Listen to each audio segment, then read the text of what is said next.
Imagine standing in the shadow of the towering temple of Apollo at Delphi, where the air hums with the whispers of the ancient world. Here, kings and commoners alike once journeyed from across the known world, desperate for a glimpse into the future from the lips of the Oracle. Her prophecies, wrapped in riddles, could crown emperors or send armies marching to their doom.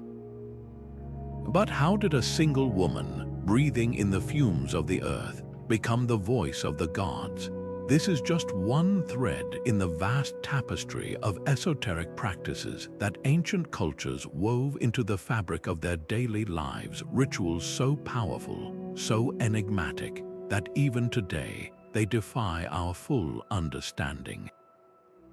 From the incense-laden chambers of Egyptian temples, where priests practiced dream incubation to commune with the divine, to the sacred ball courts of the Maya, where rulers spilled their own blood to ensure the sun would rise again, these practices were far more than superstition.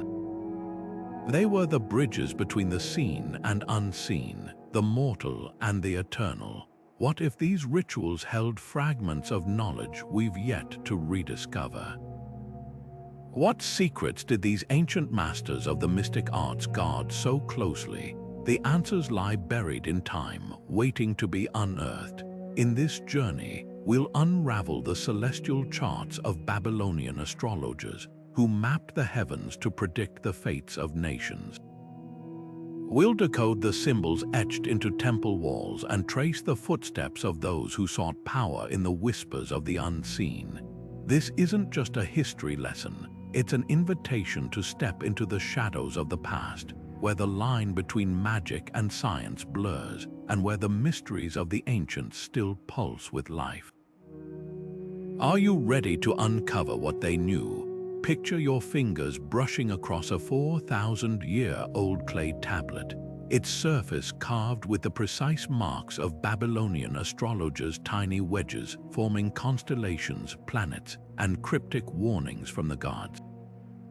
These weren't just star charts, they were divine blueprints. To the Babylonians, the night sky was a living parchment, where the movements of Jupiter could foretell a king's downfall, and the position of Mars might decide the fate of an empire.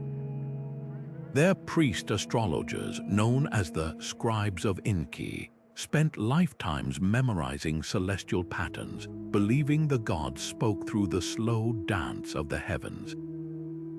A single lunar eclipse wasn't just an astronomical event, it was a dire omen, a message etched in light and shadow that could send entire cities into fasting and prayer. What's astonishing is how much of their wisdom still lingers. The 12 signs of the zodiac, that was their invention, born from dividing the sky into sacred slices, each ruled by a god. But while modern horoscopes might tell you about love or luck, the Babylonians saw something far grander. A scribe wouldn't just note Venus rising, he'd calculate its path against ancient star catalogs, cross-reference it with temple prophecies, and whisper a warning to the royal court. Some of their predictions were eerily precise. Tablets survived that forecast droughts, rebellions, even the rise and fall of dynasties. How did they achieve such accuracy? Were they truly decoding divine will, or had they unlocked a science we've since forgotten? Yet for all their celestial mastery, there was a darker edge to their craft. Omens weren't just observed, they were feared. A comet streaking across the sky might demand sacrificial rites to avert disaster, and even the king's dreams were scrutinized for heavenly signs. This wasn't passive stargazing. It was a high-stakes dialogue with the cosmos, where misreading the stars could mean ruin. And it makes you wonder, if the Babylonians could weave such intricate prophecies from the night sky, what other secrets did they take to their graves? Perhaps the answers lie not just in the stars, but in the shadows, where the Norse, centuries later, would carve their own cryptic messages into bone and stone, listening for whispers from a different kind of void. The firelight flickers across the chieftain's face as he kneels in the dirt, his breath visible in the frigid air.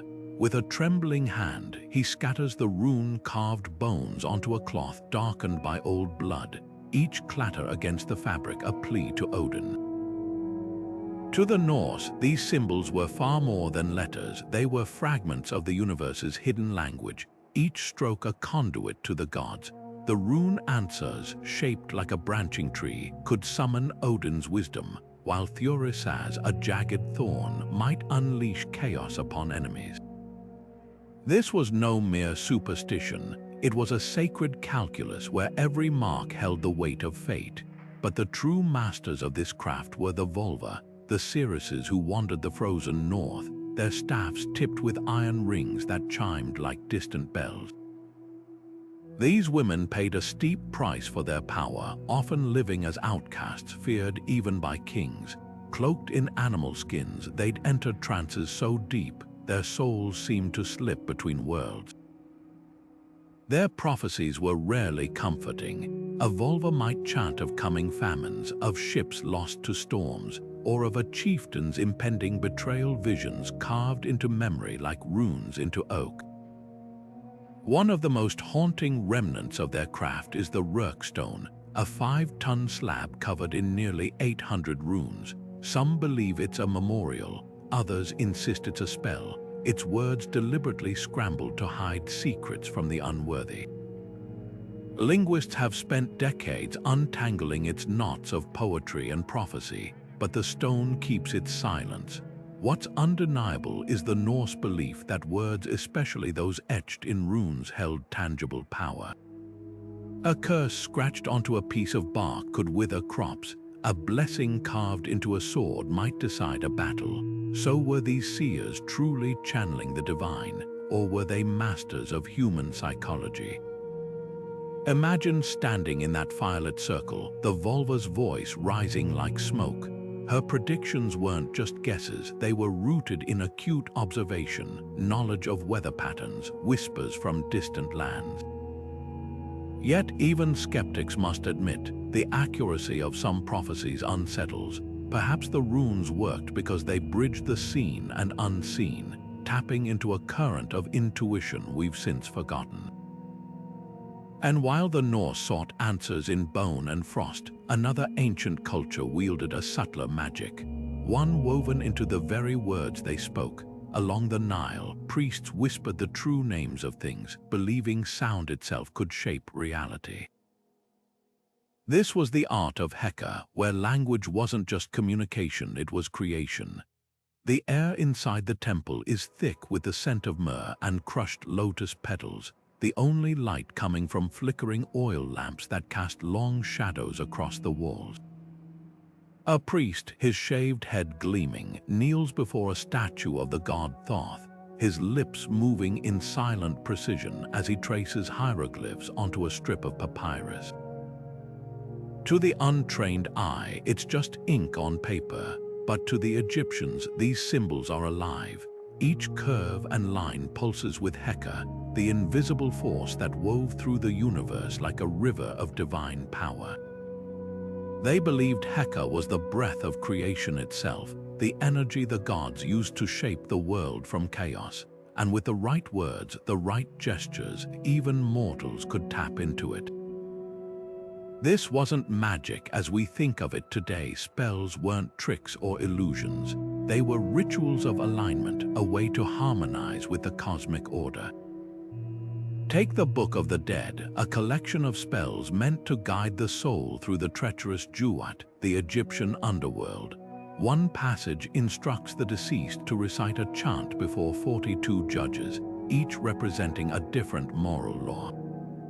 Get the words wrong and your heart would betray you on the scales of Maat, but speak them with perfect heka and the judges would bow, the gates of paradise swinging open. These weren't metaphors. To the Egyptians, language was a tool as tangible as a chisel or plow, capable of carving reality itself. Even love spells harnessed this power. A broken pottery shard from Deir el Medina bears a desperate plea. "Let her heart burn for me as a fish thirsts for water." The scribe didn't just write those words, he infused them with heka, believing the very act of inscribing them would bend the will of the gods. And it wasn't just scribes who wielded this force. Statues were ritually awakened with chants and anointed with oils, transforming them into vessels for divine presence. A modern experiment in 2018 recreated one such ritual, using period-accurate materials and recitations. Witnesses reported an eerie sensation of being watched, though skeptics dismissed it as suggestion. But here's the question: if heka was mere superstition, why did its rituals persist for millennia, even among the empire's most educated elites? Perhaps the answer lies in what science still struggles to explain. Quantum physics hints at a universe where observation alters reality, where energy and intention might intertwine in ways we've yet to map. The Egyptians would have nodded knowingly. For them, heka was the thread connecting all things, the reason a whispered name could resurrect the dead, or a curse could wither a harvest. And while we debate whether their rites tapped into something real, one truth remains: their belief in the power of words and will shaped history itself. Now, imagine a different kind of ritual, one where the veil between worlds wasn't pierced by ink, but by something far more potent.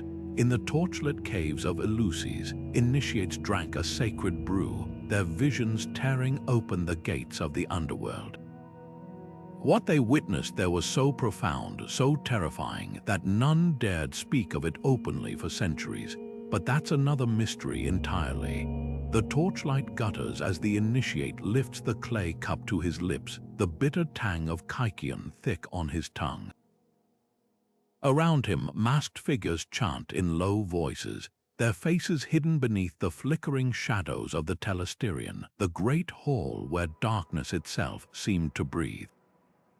This was no ordinary drink. Scholars now suspect the sacred brew held ergot, a fungus that grows on barley and contains compounds startlingly similar to LSD. Imagine swallowing a potion that didn't just blur reality, but shattered it, flooding the mind with visions of Persephone's underworld, of gods whispering secrets meant only for the chosen. For over 1,000 years, the Eleusinian mysteries promised exactly that: a direct encounter with the divine, a glimpse beyond the veil that left initiates forever changed. The rituals unfolded over 9 days, each step a carefully orchestrated descent into the unknown. Participants first bathed in the sea at Phaleron, purifying their bodies like newborn souls. Then came the procession along the Sacred Way, a 15-mile march from Athens to Eleusis, where torches cut through the night as hymns to Demeter rose into the stars.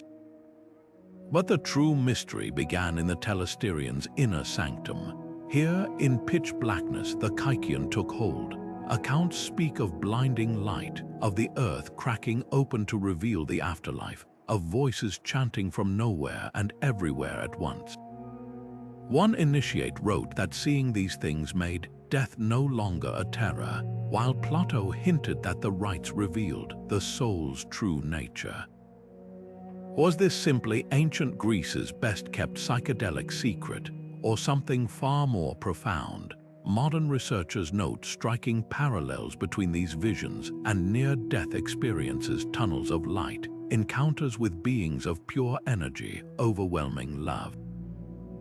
The initiates weren't just tripping, they were undergoing what anthropologists call a rite of passage, a psychological death and rebirth so visceral, it rewired their understanding of existence. And the secrecy was absolute. Leaking the mystery's details carried a death penalty, a rule even Socrates dared not break. Perhaps because the real power lay not in the ergot alone, but in the ritual's perfect storm of setting, suggestion, and sacred intent, a technology of transcendence we've yet to fully replicate. Yet while the Greeks sought revelation in a cup, another civilization pursued communion with the gods through an even more visceral medium. Far across the Atlantic, Maya rulers knelt in temple courtyards, drawing thorn-studded ropes through their tongues, their blood pooling on bark paper to be burned as sacred smoke. For them, pain wasn't sacrifice, it was the price of piercing the cosmic veil. The queen's breath comes in shallow gasps as she pulls the thorn-studded rope through her tongue, each barb tearing flesh with deliberate precision. Blood drips onto strips of bark paper below, their fibers drinking in the sacrifice like parched earth. To outsiders, this might seem like madness or cruelty, but to the Maya, this was the highest form of devotion. They called blood Siechulul, the sacred life force that bound humans to the gods. When a ruler like Pakal the Great knelt in the temple courtyard, his blood mingling with copal smoke, he wasn't just performing a ritual. He was stepping into the role of the hero twins from the Popol Vuh, the mythical ancestors who journeyed through the underworld and rose as the sun and moon. This was no empty symbolism. The Maya believed blood opened a doorway, letting rulers speak directly with serpent deities like Vision Serpent, whose coils carried messages from the spirit world. Archaeologists once dismissed these acts as primitive superstition, but recent discoveries have forced a reckoning. In 2018, a tomb in Guatemala yielded obsidian blades with traces of royal blood not from battle, but from ceremonial use. Murals at Bonampak depict nobles in trance-like states, their blood offerings summoning shimmering apparitions of gods. Even Pakal's sarcophagus shows him reborn as the maize god, vines sprouting from his wounds. Pain wasn't the point, transformation was. Modern neurobiology offers a startling clue. Extreme pain can trigger dissociative states, where the brain floods with endorphins and dopamine, creating visions indistinguishable from mystical experiences. Did the Maya discover a physiological shortcut to transcendence? Yet the most haunting evidence lies in the silent alignment of their cities. Temples at Tikal and Palenque were built to amplify the acoustics of bloodletting chants, their staircases acting as sound channels to carry prayers to the heavens. When the queen raised her arms, blood-smeared and trembling, her voice would have reverberated through the plaza, merging with the echoes of ancestors. This wasn't barbarism, it was a complex spiritual technology, one that balanced agony and ecstasy to touch the divine. And while the Maya sought the gods through blood, another ancient culture listened for their voices in the wind, among the towering menhirs of Carnac, where thousands of standing stones whisper secrets to those who know how to listen. The morning mist clings to the rows of weathered stones at Carnac, stretching as far as the eye can see 3,000 megaliths standing in eerie precision across the Breton landscape. Some tower twice the height of a person, while others crouch like silent sentinels, their surfaces pocked by centuries of wind and rain. To walk among them is to feel the weight of an unanswered question. Why would Neolithic people labor for generations to arrange these colossal rocks into perfect lines spanning miles? Mainstream archaeology offers practical theories. Perhaps they were territorial markers or a colossal astronomical calendar, their shadows tracking solstices like stone sundials. But other explanations defy conventional wisdom. In the 1980s, a team of physicists sweeping the site with magnetometers detected strange fluctuations in the electromagnetic fields around certain stones, as if the megaliths were tapping into unseen currents beneath the earth. Independent researchers have since documented ultrasonic frequencies emanating from the rocks, leading to wild but compelling speculation. Could Carnac have been a Neolithic power grid, its stones acting as conduits for terrestrial energy? Ancient cultures worldwide revered ley lines, invisible channels of Earth energy, and some theorists suggest the alignments were placed deliberately atop these veins. When struck with quartz, certain stones produce resonant tones, fueling ideas of sound-based healing rituals.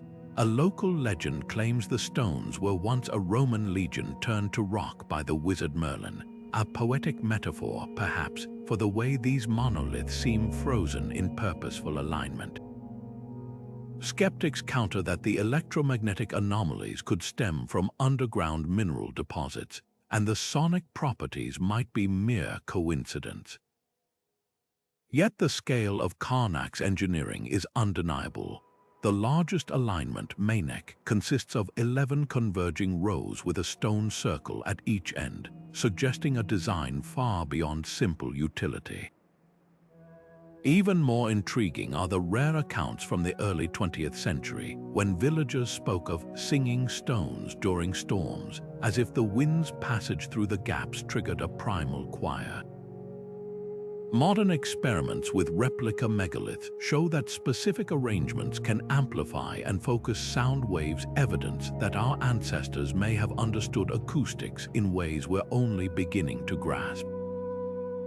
Whether calendar, energy conduit, or sacred instrument, Carnac stones whisper of a lost intimacy with the earth's rhythms. They challenge us to reconsider what primitive truly means.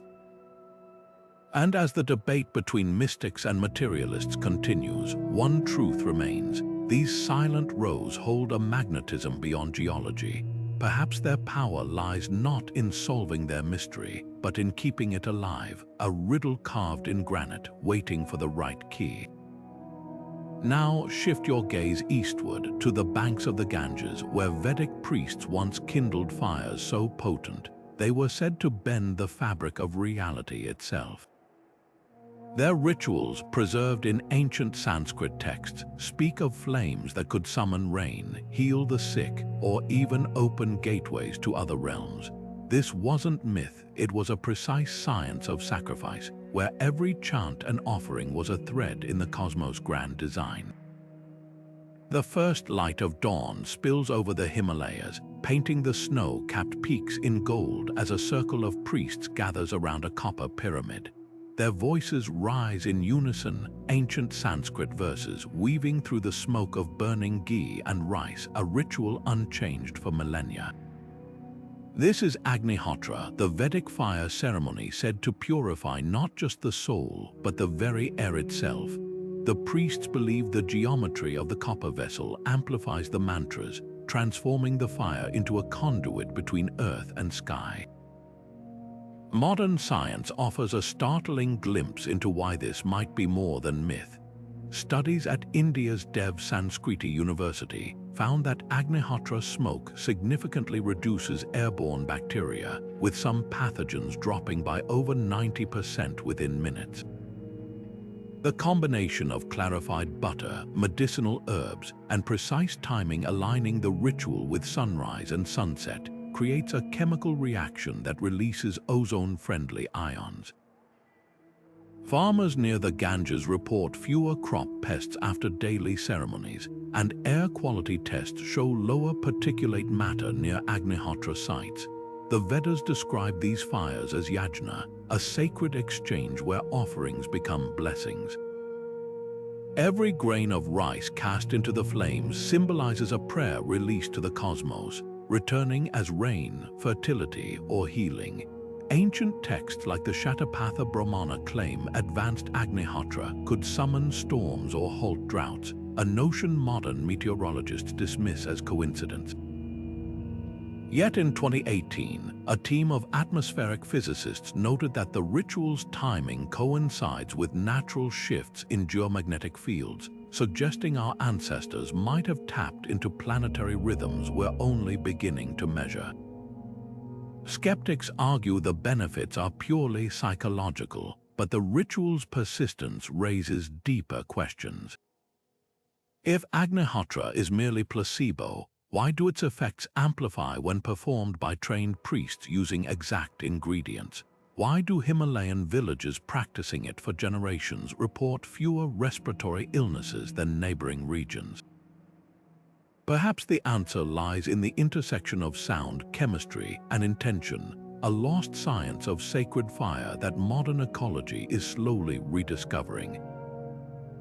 And while Agnihotra cleanses the external world, another ancient practice turns inward, mastering the landscapes of the mind. High in the monasteries of Tibet, monks have honed a discipline far subtler than fire, the art of lucid dreaming, where consciousness itself becomes the ritual. The monk's eyelids flutter as he slips deeper into sleep, his breath steady as a metronome. Inside his mind, the dreamscape shifts, mountains rise where there were none, rivers carve new paths at his command. With a thought, the chaos solidifies into a perfect mandala, its geometric patterns pulsing with color. This is no ordinary dream. It's Milam, the Tibetan art of dream yoga, where the sleeping world becomes a training ground for enlightenment. The ancient text Bardo Thodol, often called the Tibetan Book of the Dead, teaches that dreams aren't illusions, but a parallel reality. Mastering them isn't just about control, it's rehearsal for navigating the afterlife, where the untrained mind risks becoming lost in its own projections. Modern science is catching up to this ancient wisdom. EEG studies at the University of Wisconsin reveal something extraordinary. Seasoned meditators can maintain awareness even in deep sleep, their brainwaves showing patterns unlike typical dreamers. Some exhibit gamma wave signatures of heightened focus while their bodies remain in REM paralysis. It's as if they've hacked the system, accessing a hybrid state between waking and dreaming. Researchers call it lucid dreaming, but Tibetan monks have a more profound term: clear light mind, the luminous awareness that persists beyond waking life. What's startling is how closely these practices mirror cutting-edge theories of consciousness. Neurophilosophers like Donald Hoffman suggest reality might be a user interface shaped by perception. The monks would agree. They've spent centuries refining techniques to dismantle that interface, proving the mind can reshape its own fabric. One technique involves daytime mindfulness anchors, focusing on an object like a pebble during waking hours, then searching for it in dreams to trigger lucidity. Another requires practitioners to spin in their dreams, stabilizing the vision like a gyroscope. These aren't abstract exercises, they're precision tools for bending the dream world's physics. Yet dream yoga's true purpose isn't spectacle, it's liberation. The Bardo Thodol warns that after death, the unprepared soul will mistake its own thoughts for external reality, trapped in a self-made purgatory. By learning to recognize and reshape dreams, adepts train to do the same in the afterlife, escaping the cycle of rebirth. Skeptics dismiss this as metaphysical speculation, but consider this. In 2014, a study at Frankfurt University found that lucid dreamers could solve complex problems in their sleep, accessing creativity beyond waking limits. If consciousness can be harnessed this way, who's to say the Tibetans weren't onto something deeper? Now, shift your gaze from the Himalayas to the red deserts of Australia, where another culture mapped the unseen, not through dreams but through song. For the Aboriginal peoples, the land itself is a living score, its hills and rivers encoded with melodies that guide travelers across invisible pathways. These are the songlines, where geography and myth fuse into a navigational system as precise as any GPS, and far more mysterious. The elder's voice rises and falls like the desert wind, each syllable a pinprick of sound stitching the landscape together. To the untrained ear, it's just a song, but to the Aboriginal peoples of Australia, this melody is a living map. Every dip in pitch marks the curve of a dry riverbed. Every sustained note echoes the shape of a sandstone outcrop. These are songlines, sonic pathways that crisscross the continent, encoding 60,000 years of navigation, history, and lore into rhythm and rhyme.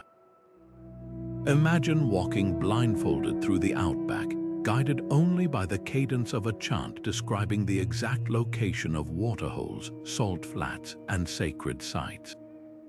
For the Yolngu and Pitjantjatjara peoples, this wasn't metaphor, it was survival. A single misremembered verse could mean missing a hidden spring by miles, a mistake with fatal consequences in the scorching heat. At the heart of this practice lies Tijukurpa, the dream time not a distant past, but an eternal dimension where ancestors sang the world into being. Every rock, every tree, every star exists because our ancestral beings sang it into place. And here's the radical idea. The land isn't just described by songs, it responds to them. Elders speak of droughts breaking when the right rain chants are performed, of barren ground greening after ceremonies reconnect the songlines thread. Modern ecologists are stunned to find that many songlines align with ancient trade routes following seasonal water and food sources, a kind of oral GPS refined over millennia. But it goes deeper. Anthropologist Bruce Chatwin recorded elders who could sing landscapes they'd never visited, their descriptions matching terrain features with uncanny precision. Was this rote memorization or something more? Some researchers propose that songlines tap into a form of acoustic topology, where specific frequencies resonate with geological formations, creating mental maps more intuitive than any paper chart. Compare this to Western cartography, where land is reduced to grids and coordinates static, silent, divorced from story. A songline, by contrast, is alive. It carries the weight of generations. A verse might encode the migration of emus, the right time to harvest bush tomatoes, or the consequences of breaking tribal law. Lose the song and you lose the knowledge. This isn't just navigation, it's a continuous act of creation. As one errant elder put it, if we stop singing, the land will go back to sleep. Now shift your gaze northward to the mist-shrouded peaks of China's Wudang Mountains, where Taoist alchemists sought not to map the land but to transform it and themselves. In candlelit caves, they practiced Waden, the art of external alchemy, stirring cauldrons of cinnabar and mercury in pursuit of elixirs to conquer death. Yet their true obsession lay inward, Neden, the alchemy of the body, where breath, movement, and meditation fuse to refine the soul like gold in a crucible. Their texts speak of embryonic breathing and reverting essence to the brain, cryptic phrases modern scientists now recognize as descriptions of advanced biofeedback techniques. The parallels are striking. Just as songlines weaved the land into being through sound, Taoist masters believed precise vocalizations, mantras like Zhu and He, could harmonize the body's energy with the cosmos. A 13th century manuscript from the Dao Zhang describes adepts who could walk through walls or become invisible by aligning their Kai with the vibrational patterns of matter. Skeptics dismiss this as fantasy, but quantum physicists note eerie similarities between Taoist theories of energy and modern string theories vibrating filaments. Perhaps both traditions glimpsed fragments of a deeper truth. That reality, at its core, is neither solid nor silent, but a symphony waiting to be heard.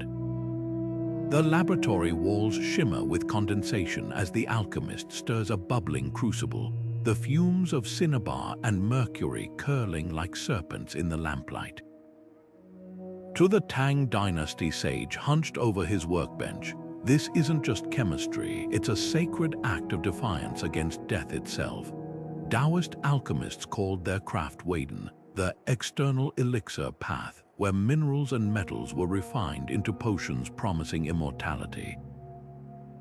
History remembers the tragic irony. Emperor Xianzong, who drank a gold and mercury concoction in 819, died convulsing as his organs liquefied. Yet for every fatal misstep, there were startling breakthroughs.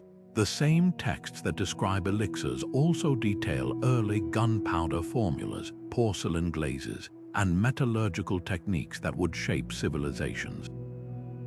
The Bayapuzi, a 4th century alchemical manual, lists precise distillation methods still used in labs today, proof that these seekers were as much scientists as mystics. But the true revolution lay inward. While Waden manipulated matter, Needon, the inner alchemy, transformed the body itself into a crucible. Practitioners visualized their organs as landscapes, the heart a crimson palace, the lungs white cliffs where celestial breaths gathered. Through Qigong movements and controlled breathing, they sought to refine Jing essence into Kai energy, then into Shen spirit, forging an immortal, golden embryo within the belly. Modern Qigong masters like Lai Ching Yuan, who allegedly lived 256 years, attribute their longevity to these very techniques. Skeptics argue such claims are myth, but medical scans of advanced practitioners reveal astonishing control over autonomic functions, slowing heart rates to near suspension, regulating blood flow with meditation alone. The line between metaphor and literal belief blurs in their texts. When the Wajun Payan speaks of melting lead and mercury in the Danshan, is it describing biochemical processes or spiritual metaphors? Recent studies suggest both. The lead and mercury of Needon may represent adrenal and pituitary secretions, harnessed through breathwork to delay aging. Taoist adepts spoke of embryonic respiration, a state where breath becomes so subtle, the body enters a hibernation-like stasis.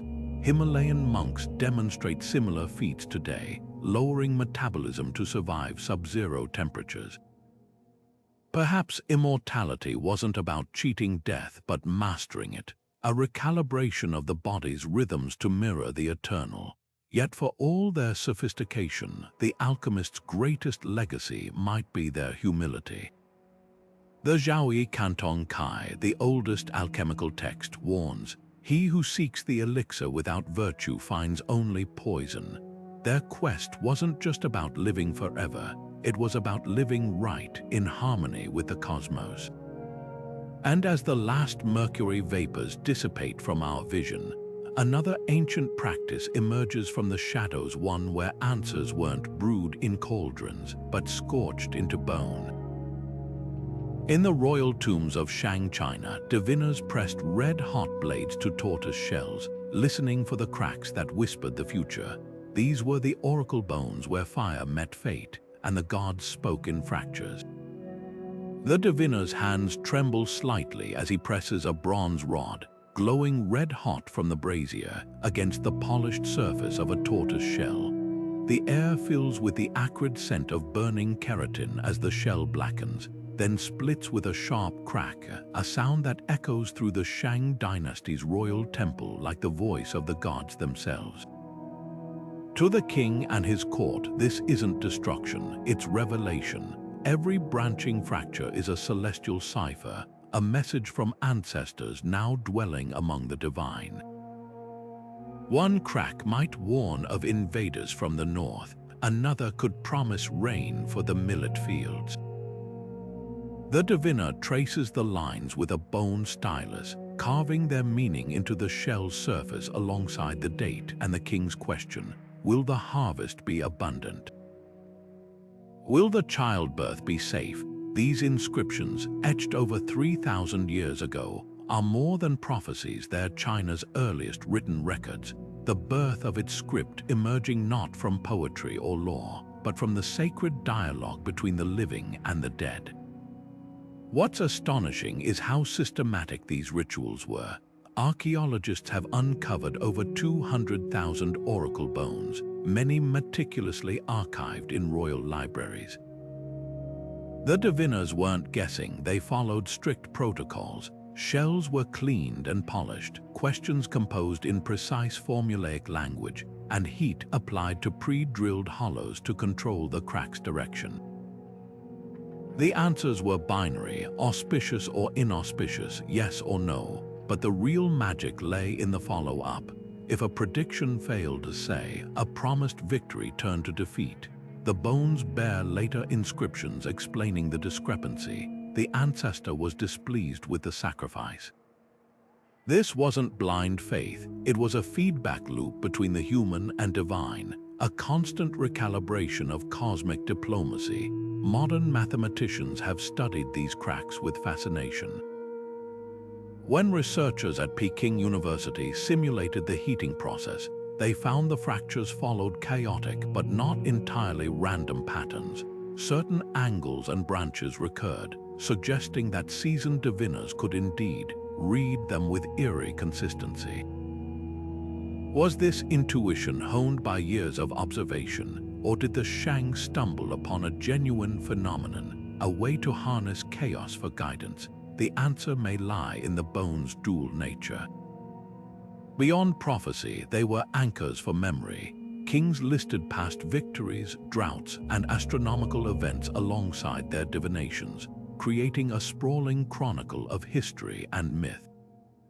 A single shell might recount a lunar eclipse, a rebellion quelled, and the birth of a prince, all framed as conversations with the otherworld.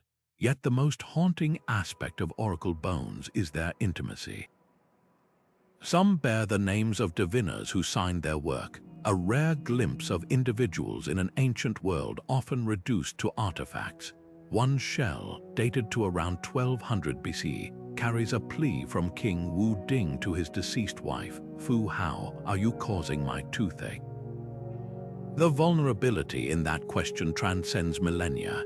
Here was a ruler who commanded armies, yet whispered to the dead about a throbbing molar. It reminds us that for all their grandeur, these rituals sprang from universal yearnings, the need for control in a chaotic world, for connection beyond the grave. Today, statisticians might dismiss the cracks as stochastic noise, but the Shang understood something profound about human psychology.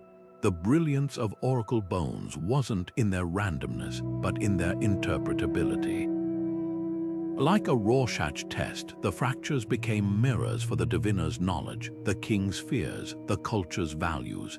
They transformed uncertainty into narrative, and in doing so, laid the foundation for a civilization's written memory.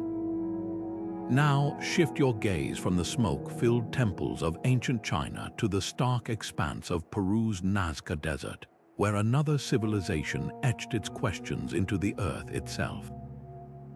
Far larger than oracle bones, yet just as enigmatic, the Nazca lines stretch for miles, colossal figures of spiders, hummingbirds, and geometric shapes visible only from the sky.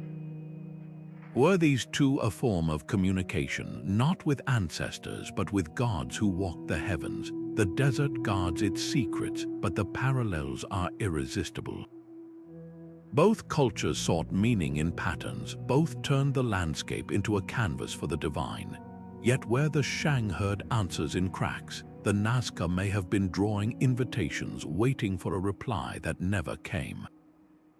The desert wind howls across the plateau, kicking up dust that dances around your ankles as you stand atop a wooden observation tower, one of the few places where the ground gives up its secrets. Below you, the earth itself seems to shift and writhe, revealing the curve of a colossal monkey's tail, the outstretched wings of a condor spanning a football field, a spiral so vast it could swallow a village. These are the Nazca lines, Peru's desert canvas where an entire civilization etched their prayers, or perhaps their pleas, into the very skin of the earth. For centuries, these geoglyphs baffled outsiders. How could a people without flight create art meant only for the sky? Early theories spun wild tales of ancient astronauts or celestial blueprints, but modern archaeology paints a far more human picture. The Nazca weren't designing for extraterrestrials, they were speaking to their gods. Using simple ropes and stakes, teams could have plotted these figures over generations, removing the dark surface stones to expose the lighter earth beneath. The real question isn't how they did it, but why. Recent drone surveys have uncovered over 150 new glyphs, some hidden for millennia beneath shifting sands, and the patterns tell a story. Many align with water sources underground or point toward distant mountain springs. In a land where rain might come once a decade, these lines could have been ritual pathways for processions begging the gods for life-giving water. Others mirror constellations visible during key planting seasons, turning the desert into a colossal agricultural calendar. The famous astronaut figure, once hailed as proof of alien contact, now appears to be a shaman mid-dance, his elongated hand reaching not for the stars, but for hallucinogenic snuff used in vision quests. Yet the most haunting discovery came in 2020, when researchers found a series of labyrinthine paths too narrow to walk, their purpose revealed only when viewed from above.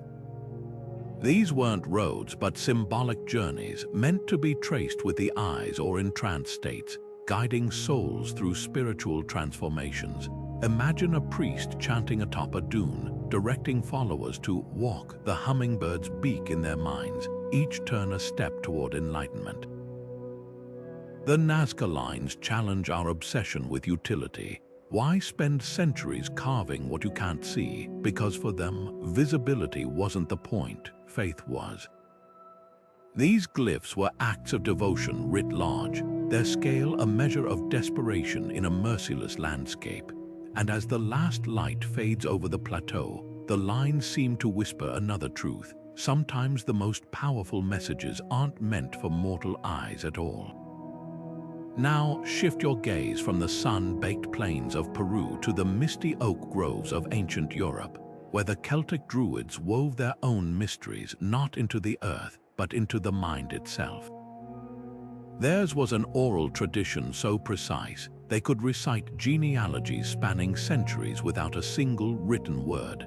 How? By turning memory into architecture, constructing mental palaces where every pillar held a poem, every corridor a king's lineage. This was the art of locus memoriae, and it may hold secrets our digital age has forgotten. The druid's voice echoes through the torchlit cavern, his words weaving a tapestry of kings and battles stretching back centuries, each name, each date, each alliance recited without a single parchment in sight. To the Celts, writing was sacrilege. Their sacred knowledge wasn't meant for ink and vellum. It was etched into living minds through years of grueling discipline. Young initiates spent decades in darkness, memorizing thousands of verses while blindfolded, their brains rewired by rhythmic chants and mnemonic tricks modern neuroscientists are only beginning to understand. This wasn't mere rote memorization, it was an art form. Druidic lore was encoded in complex poetic meters, with intricate rhyme schemes and alliterative patterns acting as mental scaffolding. Laws, astronomy, even medical knowledge were structured into triads, groups of 3 for easy recall. A healer might learn 3 things worsen a wound: fear, rot, and a trembling hand. Historians preserved genealogies through chain verses, where the last word of one line became the first of the next, creating an unbreakable verbal thread. The result, some druids could recite for 7 days straight without error, their memories more reliable than any written archive. Modern psychology reveals the genius behind their methods. Techniques like the memory palace, visualizing information in familiar spaces, mirror the Celts' practice of associating knowledge with sacred trees or river bends. fMRI scans show such methods activate both hippocampus and visual cortex, creating dual neural pathways. But the Druids went further. By banning writing, they forced their culture to develop hyper-literate oral traditions, where even children could detect a single mispronounced syllable in epic sagas. This wasn't just memory, it was collective neuroplasticity honed over generations. What's haunting is how much we've lost. When Rome crushed the Druids, entire libraries of unwritten knowledge vanished: botanical cures, star maps, perhaps even early philosophies. Fragments survive in medieval Irish manuscripts like the Liber Gabola Iren, where myth and history blur in verses so precise they've been called mnemonic fossils. Yet the greater mystery lies in the unrecorded. Did the Celts develop mental techniques beyond our current understanding? Some researchers speculate their cave training may have induced theta brainwave states, enhancing recall through controlled sensory deprivation, a theory bolstered by Tibetan monks who memorized 10,000 page texts using similar isolation. Now shift your gaze from the misty groves of Europe to the sun-baked plains of the Indus Valley, where an entire civilization's thoughts remain locked in symbols. Unlike the Celts, the Harappans left behind thousands of inscribed seals, yet their script defies decipherment. Are these markings mere accounting ledgers, or could they hold philosophical treatises we'll never hear recited? The silence of those glyphs echoes the Druids' vanished verses, a reminder that not all knowledge leaves traces. Some truths live only in the mind, until the last rememberer takes them to the grave. The seal feels cool against your palm, its soapstone surface worn smooth by 4,000 years of history. Carved into it, a stocky creature resembling a unicorn stands frozen in profile, while above it, a row of symbols marches sharp angles, looping curves, strokes that could be fish or arrows or gods. This is the Indus script, the cryptic handwriting of a civilization that thrived along the rivers of ancient Pakistan and India, then vanished without translating its secrets. Over 4,000 artifacts bear these marking: seals, tablets, even pottery, yet not a single word has been definitively decoded. Imagine an entire library where every book is locked, its pages filled with symbols we can see but not read. The mystery begins with the script's sheer uniqueness. Unlike Egyptian hieroglyphs or Mesopotamian cuneiform, which gradually revealed their logic through bilingual inscriptions, the Indus symbols stand alone. Some researchers count 400 distinct glyphs, suggesting a logosyllabic system where pictures represent both objects and sounds.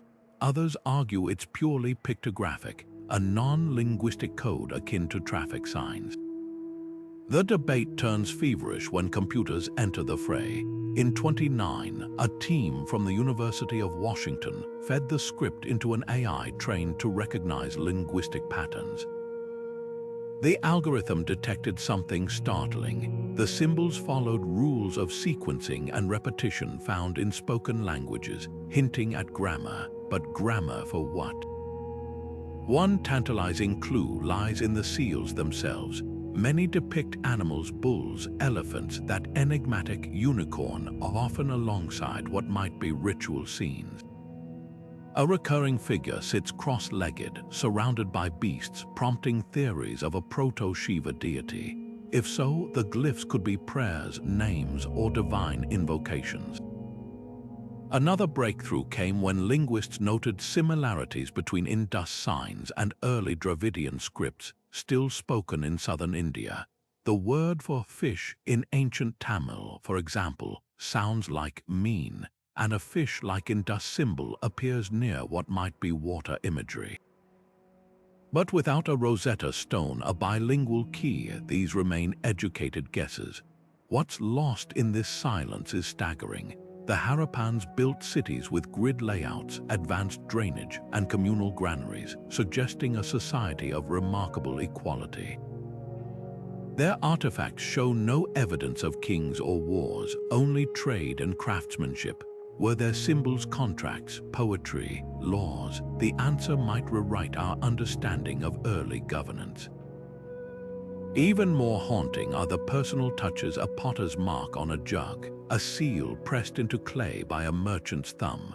These weren't just administrative notations, they were someone's voice, now mute. Yet perhaps the script's greatest lesson is in its resistance.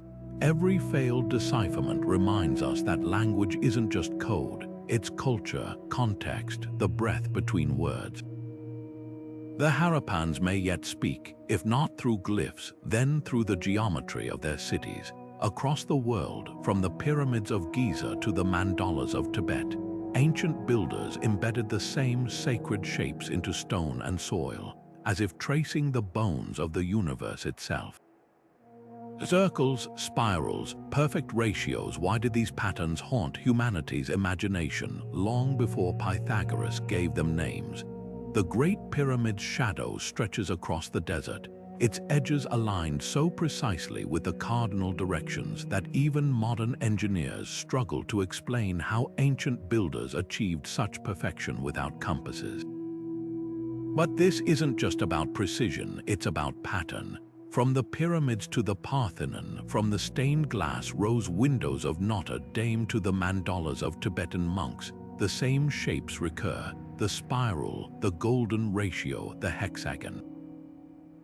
These aren't accidents, they're whispers of a forgotten language, a sacred geometry that ancient cultures worldwide recognized as the hidden scaffolding of reality itself. Take the flower of life, a symbol so universal it appears in the temple of Osiris at Abydos, etched into the walls of a 7,000-year-old Chinese tomb, and even carved into the floor of a medieval Italian church. At first glance, it's just overlapping circles forming a hexagonal lattice, but to initiates, it was the blueprint of creation. Each intersection mirrors the way galaxies cluster, the way soap bubbles pack together, the way cells divide in an embryo. The ancients saw this pattern and recognized something profound. The universe doesn't build randomly, it repeats, scales, folds. Modern physicists call it fractal geometry. Plato called it the world soul.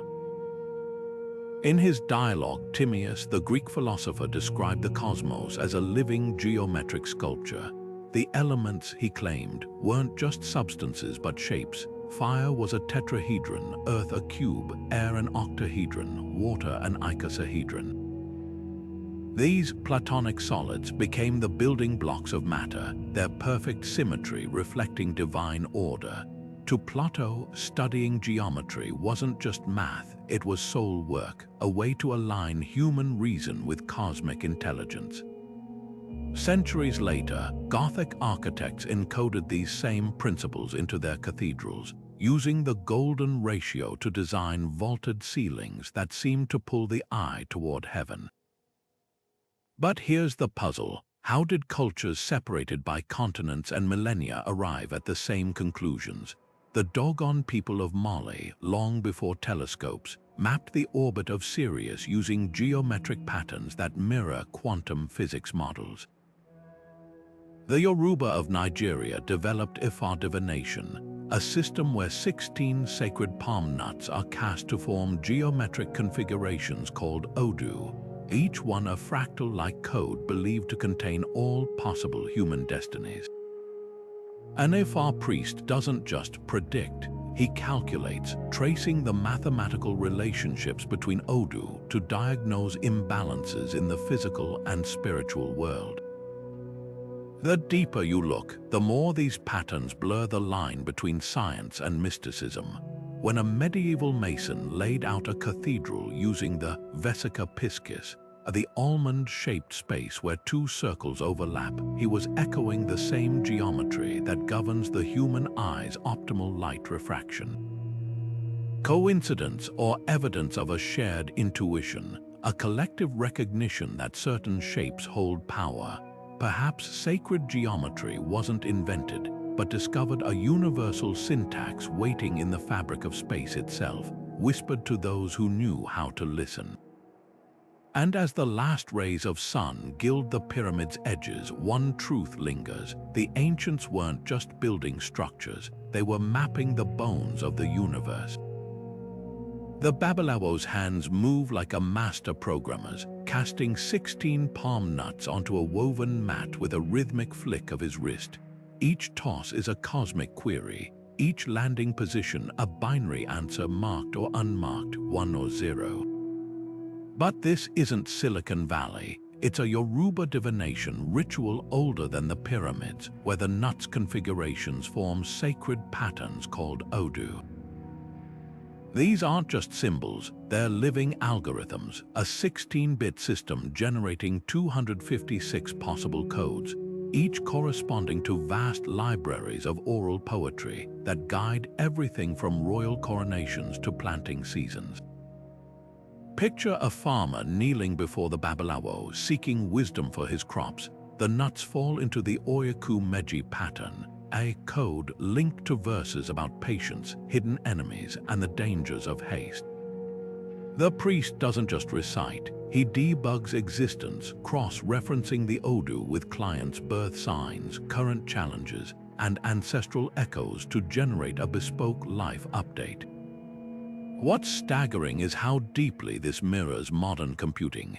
Like a cosmic app, each Odu acts as a function call, pulling from nested databases of proverbs, parables, and historical precedents stored entirely in human memory. The Babalawo's brain is the server, the nuts the input device, the poetry the output. And just as binary code reduces complexity to simplicity, the Yoruba system distills chaos into clarity.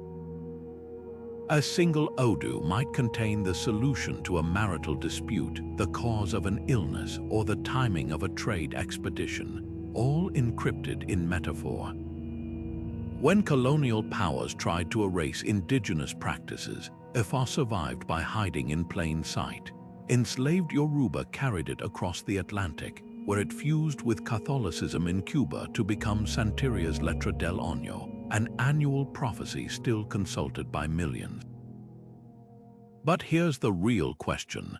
If binary divination existed centuries before Leibniz formalized it in 17th century Europe, does that make the Yoruba the unwitting pioneers of algorithmic thought?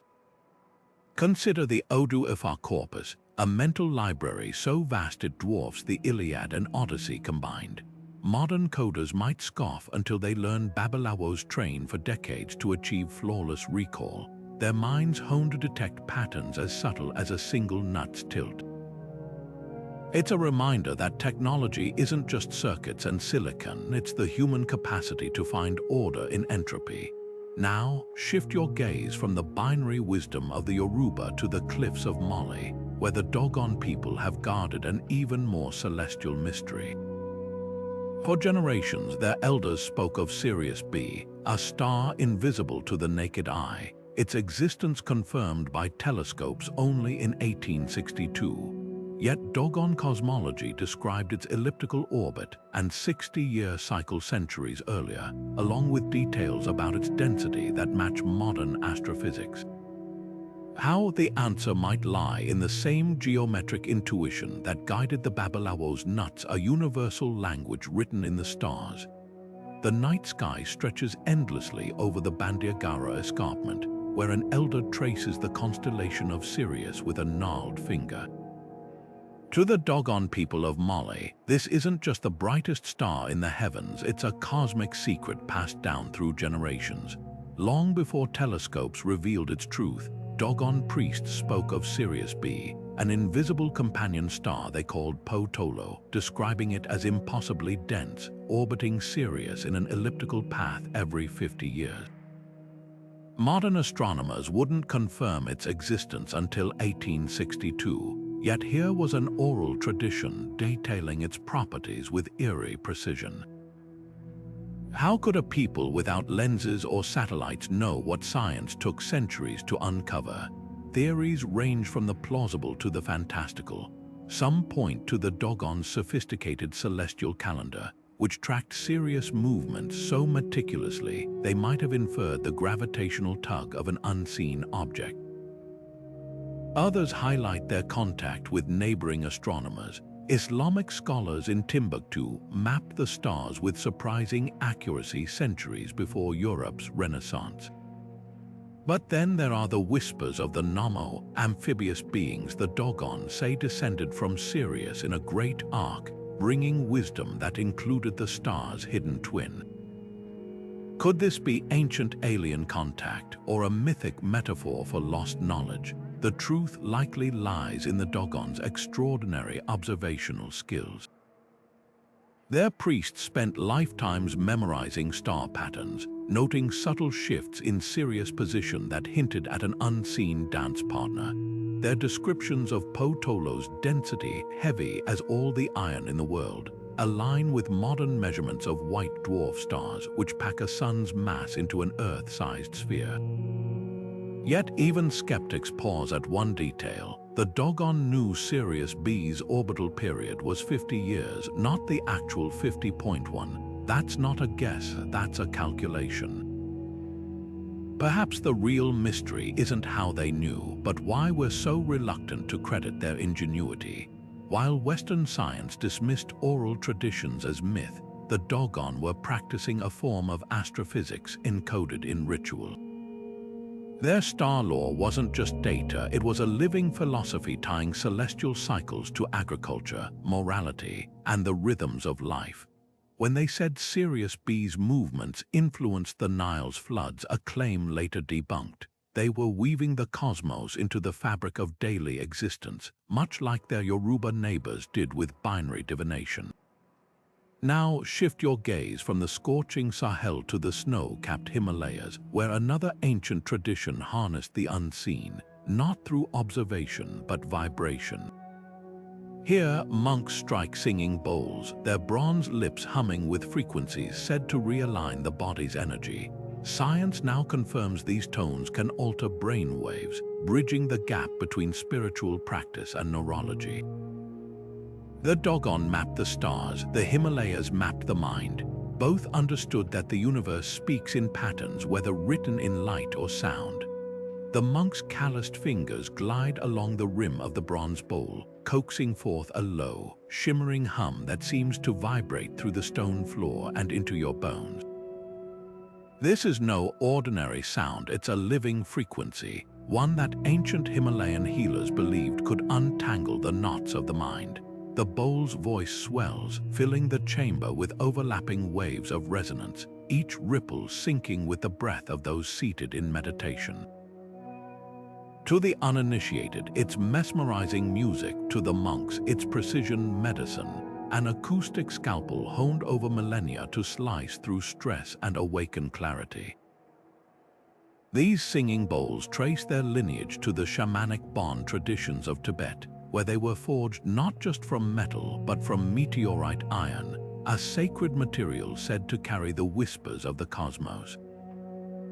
When Buddhism absorbed bond practices centuries later, the bowls became tools for sound baths, their vibrations designed to realign the body's subtle energies. Modern science now reveals why they work. Studies at the University of California and the University of Lisbon found that specific frequencies, particularly those between 4 and 8 Hz, can entrain brain waves, nudging chaotic beta states into calm alpha or even theta waves, the realm of deep meditation. It's as if the monks stumbled upon a form of neuroacoustics long before EEG machines existed. But the bowl's magic isn't just in the notes, it's in the silence between them. Skilled practitioners manipulate the intervals, creating rhythmic pulses that mimic the human heartbeat or the slow undulations of breath. This isn't random harmony, it's biofeedback disguised as music. A 2019 study in the Journal of Evidence-Based Integrative Medicine showed that sound therapy with singing bowls reduced cortisol levels by nearly 20% in participants, while increasing feelings of spiritual connectedness. The researchers were careful to call it adjunct therapy, but the implication was clear: ancient intuition often outpaces modern understanding. What's startling is how these practices are re-emerging in clinics and wellness centers worldwide. Neurologists now use sound therapy to treat PTSD, with veterans reporting fewer flashbacks after sessions with Tibetan bowls. Midwives employ them during childbirth to ease labor pain, their vibrations acting as a natural analgesic. Even corporate offices have adopted them, trading coffee breaks for sound baths to combat burnout. The bowl's journey from Himalayan monasteries to Silicon Valley boardrooms raises a provocative question. Did these traditions preserve a lost science of vibrational healing? Perhaps the answer lies in the bowls themselves. When a monk strikes one, the sound doesn't just fade, it dissolves into the air like smoke, lingering at the edge of perception. It's a reminder that some truths aren't meant to be grasped, only felt. and as the last note fades, the room feels lighter, as if the vibrations didn't just pass through you, but rearranged something inside. That's the real secret of the singing bowls. They don't heal by addition, but by subtraction, stripping away the noise until only stillness remains. Now, shift your gaze from the mountains to the deserts of the American Southwest, where another culture harnessed sound in a radically different way. The ancestral Pueblones carved elaborate flute-like instruments from bone, their melodies echoing through canyon walls to summon rain. Like the monks, they understood that sound could shape reality, not just within the mind, but in the very world around them. The glow of your phone screen at midnight reveals a familiar sight, an astrology app breaking down your day's cosmic forecast, suggesting when to take risks or lay low. It feels like modern self-care, but scroll back 2,000 years, and you'll find Babylonian priests tracking those same planetary movements to advise kings. The tools have changed, but the hunger hasn't. We still crave meaning in chaos, a language to decode life's uncertainties.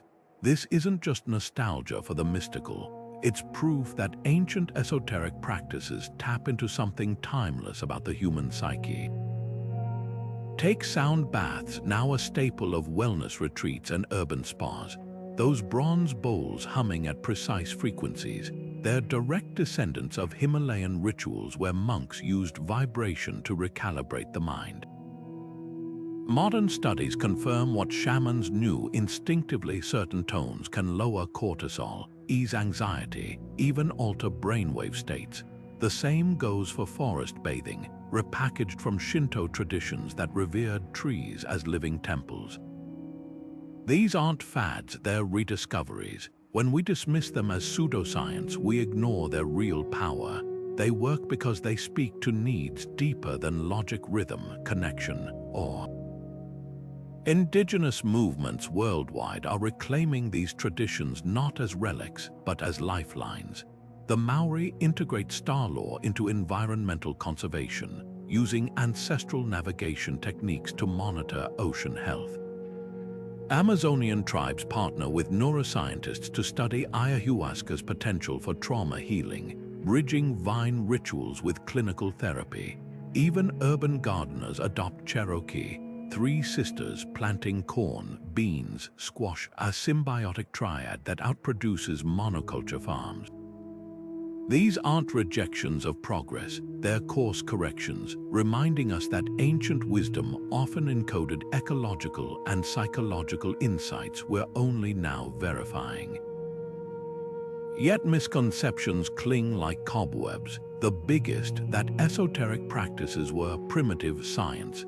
The Maya didn't predict apocalypses. Their calendars tracked celestial cycles with precision rivaling modern telescopes.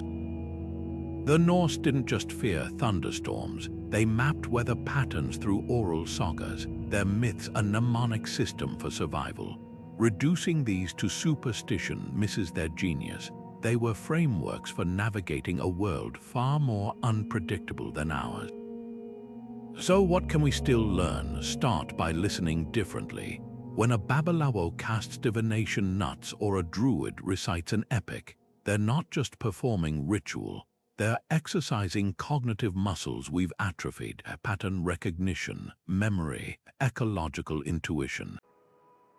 In an age of algorithmic overload, these skills aren't quaint, they're vital. The ancients didn't have all the answers, but they asked better questions. How do we harmonize with nature's rhythms? How do we quiet the mind's noise? Their solutions may surprise you. After all, the best apps today don't replace wisdom, they digitize it. The real magic happens when we look up from the screen and remember how to listen. Hollywood loves a good curse wrapped in decaying bandages, dripping with supernatural vengeance, and guaranteed to send shivers down your spine. But peel back the celluloid layers of those mummy movies, and you'll find a truth far more fascinating than fiction. Take the infamous Curse of Tutankhamun, which supposedly struck down Lord Carnarvon and his team after opening the pharaoh's tomb in 1922. Newspapers ran wild with tales of supernatural retribution, but the facts tell a different story. Carnarvon died from an infected mosquito bite, while most of the excavation team lived long, healthy lives. Even Howard Carter, the archaeologist who first breached the tomb, spent another 16 years studying its treasures without incident, the real curse.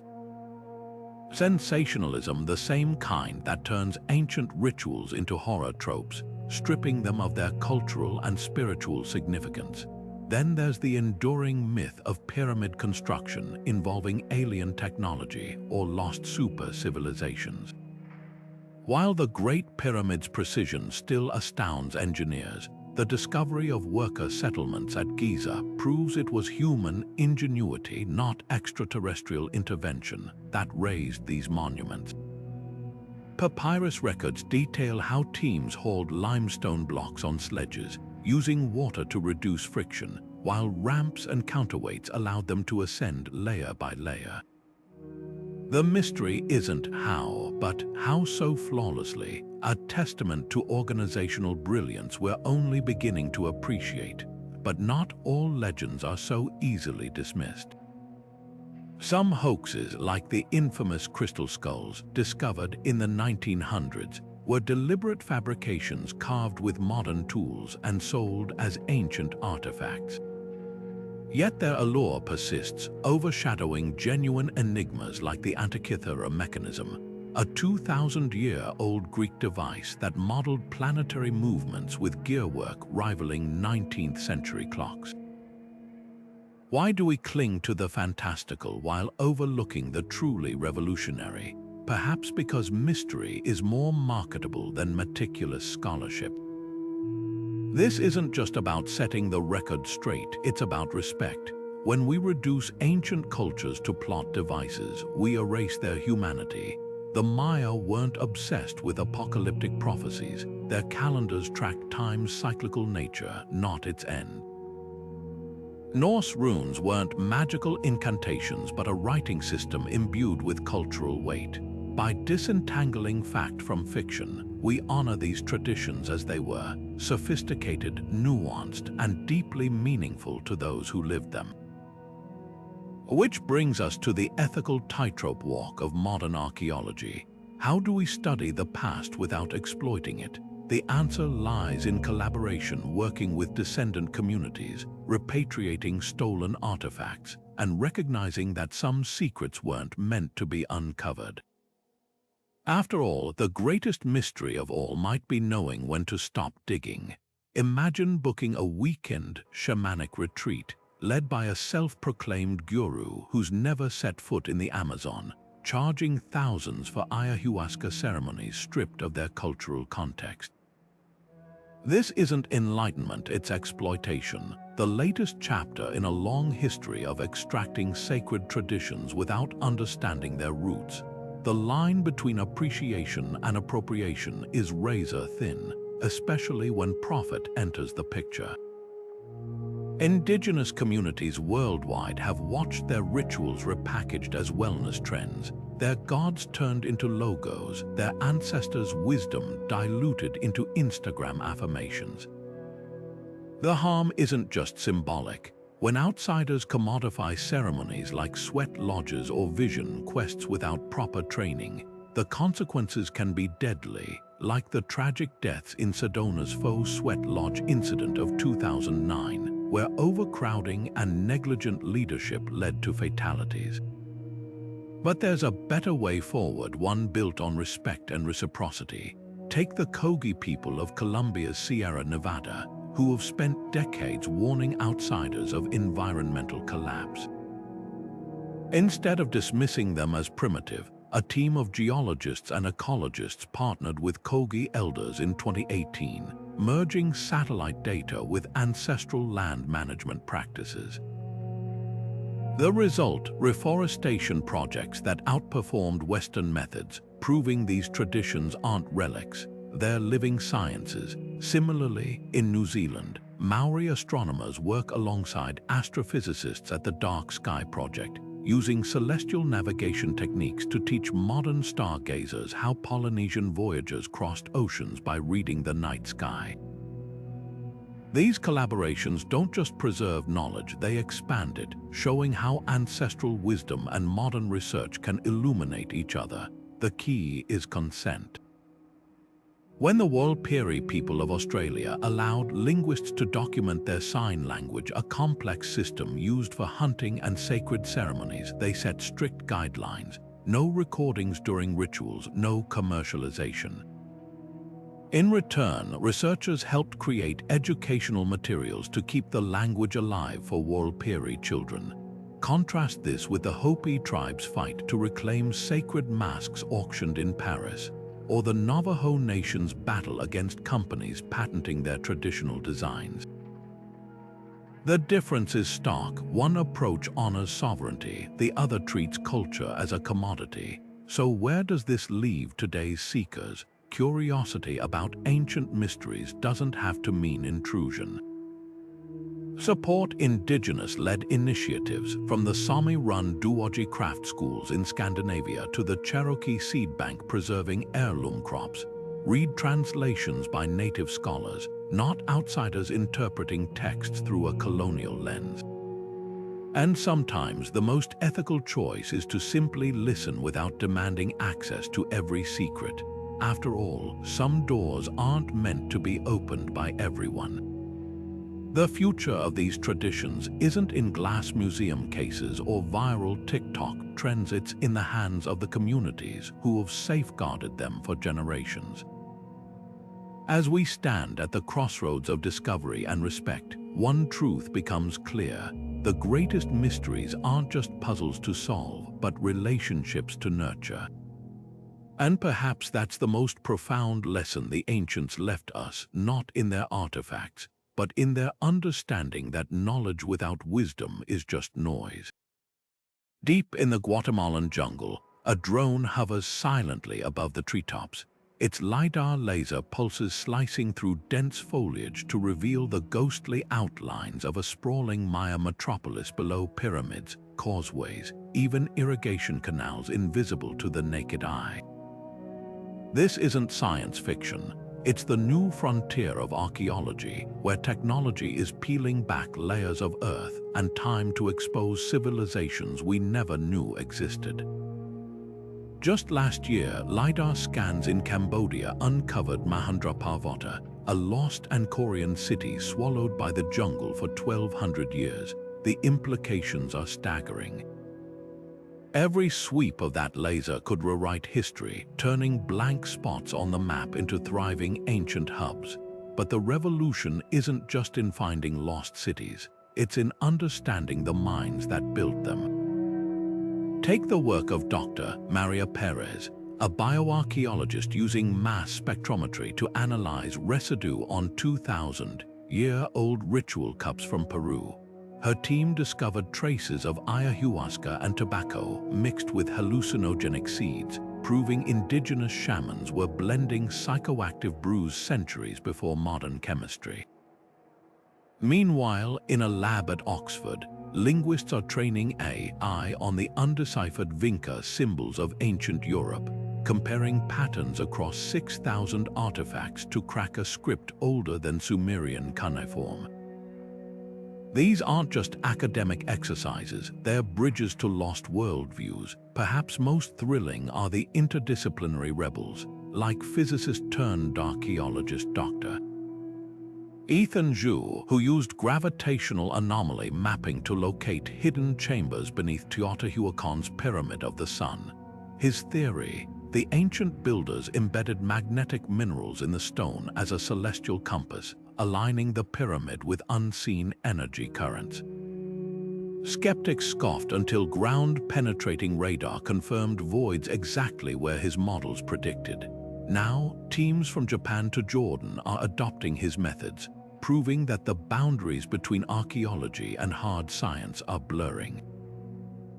So where does this leave us? With more questions than answers, and that's the excitement. Will AI finally translate the Indus Valley script? Could pollen analysis reveal the ingredients of the Eleusinian mysteries' sacred Kykeon? The tools are here, the mysteries are ripe, and the next breakthrough might not come from a dusty trench, but a data center or a lab. The past isn't dead, it's just waiting for us to listen in the right language. Now we turn to you, which ancient puzzle keeps you up at night? The Voynich manuscript's uncrackable code, the purpose of Easter Island's moe. Drop your theories below, because the next big discovery might just start with a conversation. If ancient mysteries have ignited your curiosity, the journey doesn't end here. There are countless ways to dive deeper, whether through books, travel, or even personal reflection. Start with The Immortality Key by Brian Muraresku, a gripping investigation into the psychedelic roots of Western religion, blending archaeology, chemistry, and forgotten texts to challenge what we think we know about early Christianity. For a broader sweep, The Secret Teachings of All Ages by Manly P. Hall remains a timeless encyclopedia of esoteric traditions, from Hermeticism to alchemy, though always cross-reference his romanticized claims with modern scholarship. And if you crave first-hand encounters, museums like the British Library's Myth and Magic exhibit showcase original grimoires and astrological charts, while Athens' National Archaeological Museum houses the Antikythera mechanism, a 2,000-year-old computer that rewrote the history of technology. But nothing compares to walking the same paths as the ancients.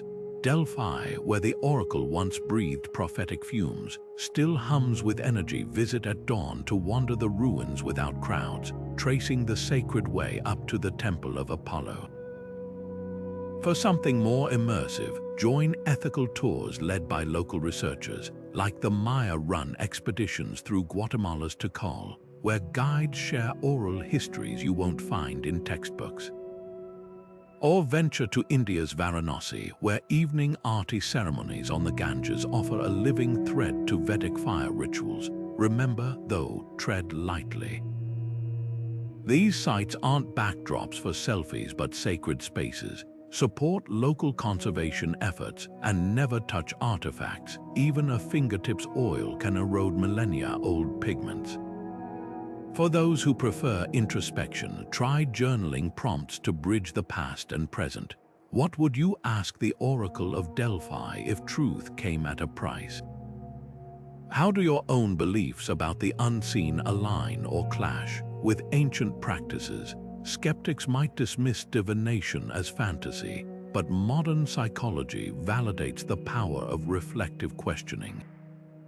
The Norse carved runes to seek clarity. Today, we might use tarot or morning pages to similar ends. The tools change, but the hunger for meaning doesn't. Want to contribute beyond the page? Universities worldwide host public lectures on archaeoastronomy or ritual archaeology. Check Oxford's Ancient Worlds series or UCLA's Kotzen Institute talks, often free online. Citizen science projects like Zooniverse's Deciphering Ancient Texts let you transcribe cuneiform tablets from your couch, while apps like Clio map local historical sites with augmented reality overlays. The past isn't locked away, it's a conversation, and you're invited to join. As we close this exploration, remember, the allure of esoteric traditions isn't about uncovering some lost truth, but about rediscovering our shared human instinct to seek, to look beyond the visible and question the stories we've been told. Whether through study, travel, or quiet reflection, the real magic lies in keeping that curiosity alive. After all, every great discovery begins with a whisper from the unknown. The torchlight flickers one last time over the weathered stones of Delphi, where the oracle's voice once bridged the mortal and divine. Her riddles, like the echoes of ancient rituals we've explored, remind us that humanity's thirst for the unseen is as old as civilization itself. From the celestial calculations of Babylon to the vibrational medicine of Himalayan monks, these practices weren't mere superstition. They were early experiments in understanding a universe far more intricate than our ancestors could fathom. What unites them isn't the answers they claim to hold, but the questions they dared to ask. Consider the paradox at the heart of these traditions. The deeper we dig into their mysteries, the clearer it becomes that spirituality and science were never truly separate. The Maya's bloodletting rites synchronized with agricultural cycles. The Dogon star law anticipated modern astrophysics. These weren't opposites but parallel paths toward truth, one intuitive, one empirical. Today, we're rediscovering that synergy. Neuroimaging confirms what Tibetan dream yoga is new about consciousness. Soil analysis validates indigenous land management practices. The ancients may have lacked our tools, but their observational prowess and holistic thinking offer lessons for an age drowning in data yet starving for wisdom. There's humility in this realization. For all our telescopes and algorithms, we still can't fully explain how the Oracle inhaled ethylene fumes to induce visions, or why the Nazca lines resonate at frequencies that alter brainwaves. These gaps aren't failures, they're invitations. They remind us that knowledge isn't a monologue, but a conversation across time. The Yoruba Babalawo casting divination nuts, the Egyptian priest chanting heka. They were participants in the same eternal dialogue we're part of today. How do we navigate the unknown? Carl Sagan once whispered to the cosmos, "Somewhere, something incredible is waiting to be known." That sentiment pulses through every artifact we've touched. It's in the cracked tortoise shells of Shang diviners, the labyrinthine glyphs of the Indus Valley, the golden ratios hidden in Gothic cathedrals. The real magic isn't in solving these puzzles, but in preserving their wonder, letting them stretch our imaginations and challenge our assumptions. So keep questioning. Share in the comments which ancient practice resonated most. Was it the Norse runes, the Vedic fire altars, or something we didn't cover? Hit subscribe to join us as we keep unraveling history's greatest enigmas, because the past isn't a closed book, it's a compass pointing us toward horizons still veiled in shadow. And as the Oracle might say, the journey is the revelation.